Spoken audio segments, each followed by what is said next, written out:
Asher and Pipeman on W4CY Radio.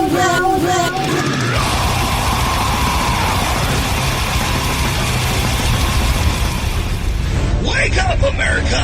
It's time for the adventures of Pipeman on W4CY.com, West Palm Beach's #1 internet radio station.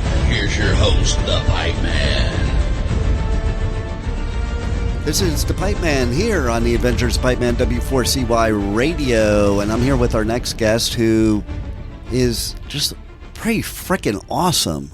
And she does some awesome things for your pets, for animals, and just generally as a human being. So let's welcome to the show Christine Lewis from Christine's TLC Transportation. How are you? I'm doing great. Thanks so much for having me. Good to hear your voice. Yeah, I mean, we've been meaning to do this, and I've been ill, and it wouldn't have been a very good voice on the radio.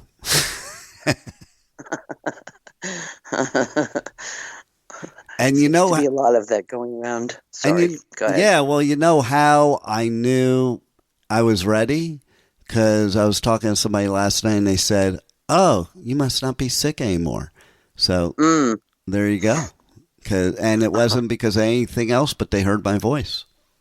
Right. It was the normal nasal voice opposed to the super nasal voice. It is actually pretty funny because, you know, I'm a speaker, a radio personality, and podcaster, yet when I was growing up in elementary school, middle school, and high school, I was made fun of for my voice and bullied for my voice. So let that be a lesson to all the listeners that, you know what? Who really cares what these other mean kids do and say? Usually it's the ones that are picking on that end up the superstars, and it's usually the ones doing the picking that end up with big beer bellies and they're bald. And pets are better. So let's talk about pets. They're better than beer belly, bald armchair quarterbacks. So how did you get into doing this? Well, I could try and give you the most abridged version. In November of 2019, I was diagnosed with breast cancer right before COVID hit. And before that, I had been driving for Lyft.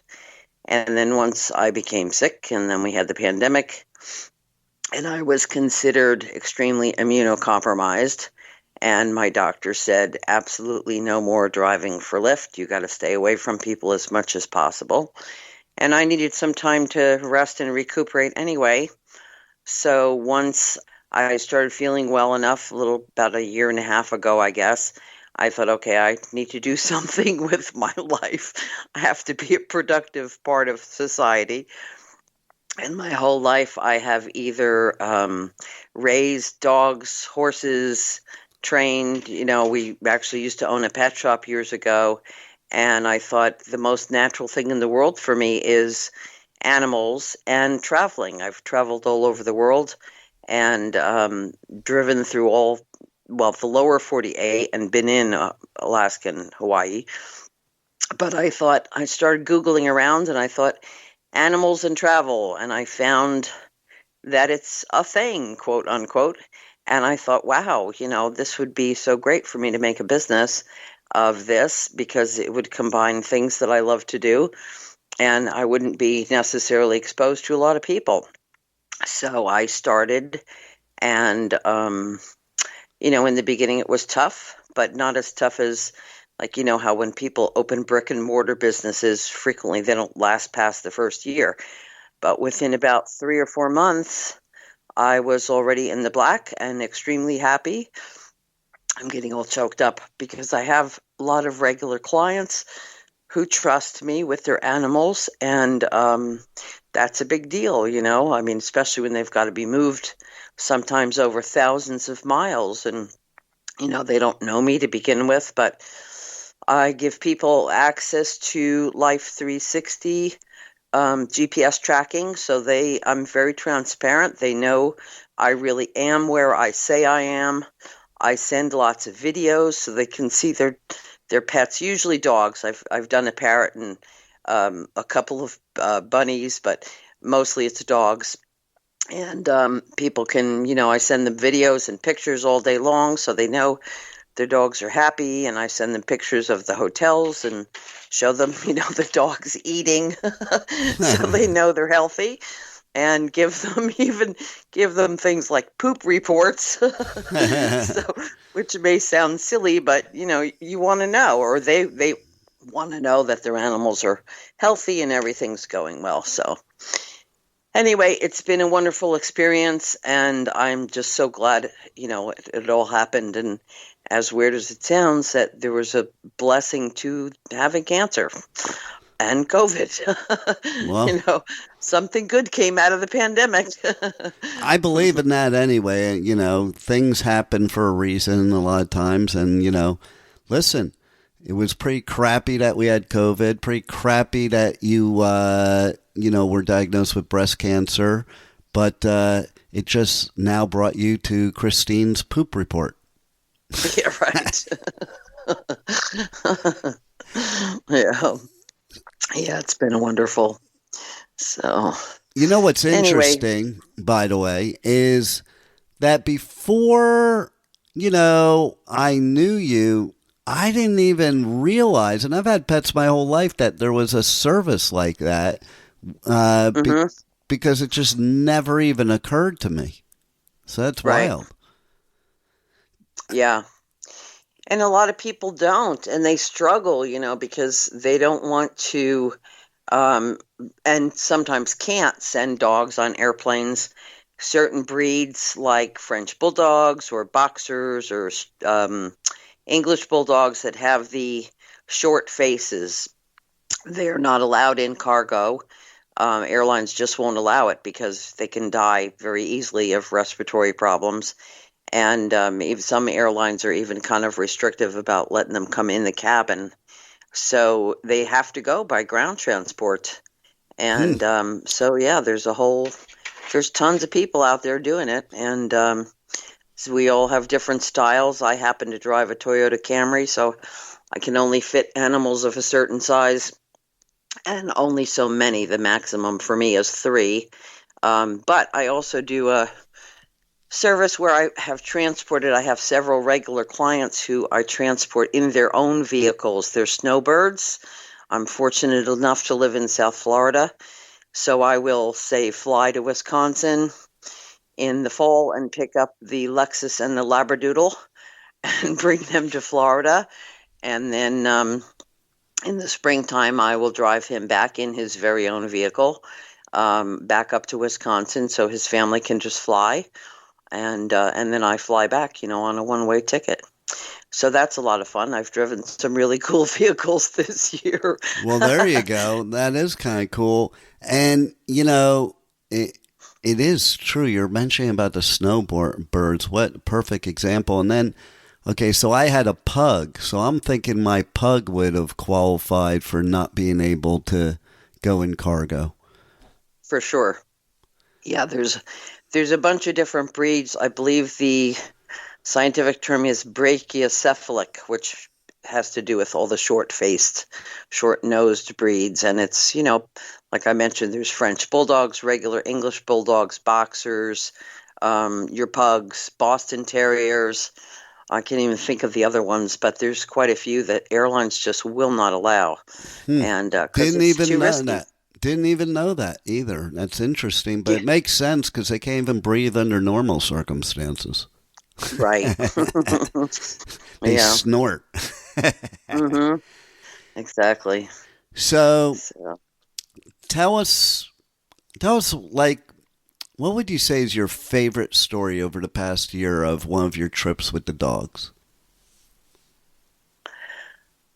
Oh, God, I've had quite a few, but I think one of the most touching stories was a guy who bought a puppy for his son because his other son had just young boy, like 11 years old, had just passed away from cancer, and he had a foundation. A lot of times people make these advertisements and they have sob stories, and some of them are true and some of them are not. I always like to give people the benefit of the doubt.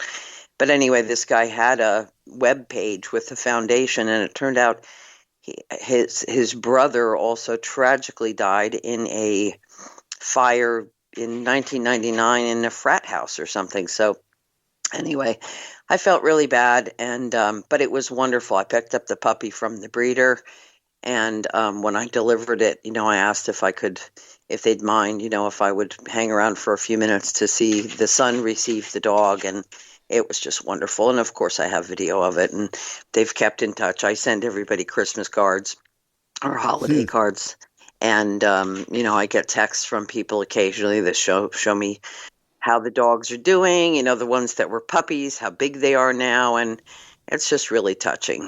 So and that was probably the best story of the year. I'll tell you another benefit too of COVID and what your doctor said, because it's probably a lot more fun to drive those long distances with a dog than a human being in 2023. Mm-hmm. Right. I get to do fun things. Some of my routes, I'll tell you another fun story that just popped into my head. I had a couple dogs that were traveling to, one to Colorado and then one to New Mexico. And I said, if you guys are okay with sharing a ride, it'll be a lot less expensive. And the dog that had to go to New Mexico was to Las Cruces, so pretty far south. And I said, it'll take me an extra day to get him there, but if you're okay with that, I can give you a discount. So when I drive, I try to, take stops every few hours, but instead of just bringing them to a rest area, I'll see if I can find state parks, or in this dog's case, I drove with him after I dropped off one in Denver. I had to drive another day to get to Las Cruces, New Mexico. And about an hour from where they lived is White Sands National Monument. Oh, and I had taken pictures and videos of this dog all over the country, including by the Air Force Academy in Colorado, where they do the skydiving. A couple films have had, Drop Zone and whatnot. But anyway, so I'd be sending pictures and videos to this family. And when I was just about an hour or so away from him, I said, if you don't mind, we're getting close, but I have never been to White Sands National Monument. So if you don't mind, we're going to stop. And he said, no, go for it. And so I stopped and took pictures of the dog on the white, the gypsum, and it looks like snow. It's so beautiful. But anyway, I arrived, and the dog had been with me for 5 days, from all the way from South Florida. But anyway, the guy laughed and he said, this dog has had a better vacation than I've ever had in my whole life. It's probably true too. And yeah. You know what? I was thinking to myself, one thing that's pretty cool about what you do is you keep saying that you send pictures and videos to them. Anybody else would probably charge a boatload more as an option to do that. Mm-hmm. So that's pretty cool. Maybe, but I just think it's fun for me. I want people to know their dogs are happy and being taken care of. And so to me, it's just a standard thing. It's part of my process. Well, and it just goes to show that you care, but you also provide value, and there's really nobody else they should go to, in my opinion. How do people reach out to you, connect with you, or request your services? Thank you. Actually, I can provide my number. I will not answer phone calls unless I recognize the number, but people are welcome to text me at 951-616-7074. I do have a presence on Facebook.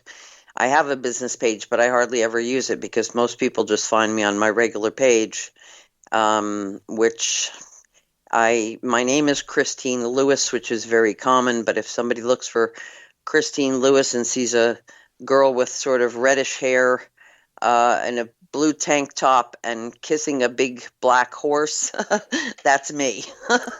I wonder if there's anybody out there that has that exact same picture. I doubt it. No, they don't. Unless somebody tried to clone my account. There you But go. the best thing is text me, and I always get back to people within 24 hours or so, unless I'm driving, and I'll be happy to give people quotes. Once I get information from them, and that's how we start the process. I love it.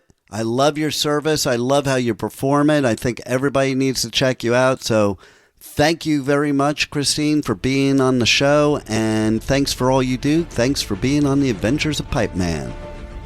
Thank you. You have a great day. Thank you for listening to the Adventures of Pipeman on W4CY Radio.